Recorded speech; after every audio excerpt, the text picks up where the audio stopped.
Now, we told you about a fire earlier today that broke out at a home on Upper Peach Street, and over the weekend, a fire in Corey ended in a fatality. Tonight, we looked into fire safety and prevention. Our Marissa Thomas spoke with the Red Cross on the resources they provide and why fire safety and prevention is so vital. Good evening, Marissa. Good evening, Mike. A big part of fire safety and protection is an alert system. Making sure to have working smoke alarms is vital and can make all the difference in an emergency. Hearing this can alert you of a fire and save valuable time. 7 people die every day in the United States due to home fires, which is very unfortunate. It is the largest cause of death. All of the other disasters together, hurricanes, tornadoes, all of those things don't add up to the number of people that die in home fires. And people don't realize that you only have 2 minutes to get out of your home once that smoke alarm goes off.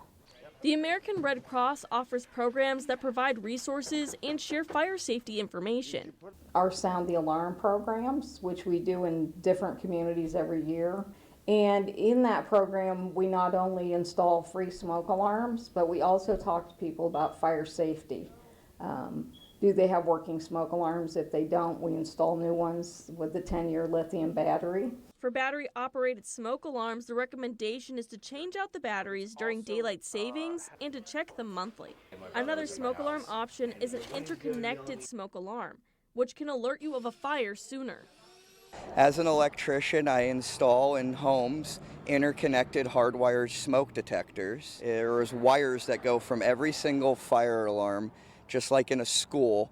When one goes off in the house, they all go off. So the importance of that is you could have a fire in your basement. You could be sleeping up in your bedroom, have the air conditioning running with the door closed. You'd have no clue there's a fire going on in your home. So that alarm would go off and it would beep in your room and you would know to go check the house. Since those hardwired interconnected smoke alarms are hooked up with electric, they last longer and don't chirp as much as battery-powered alarms.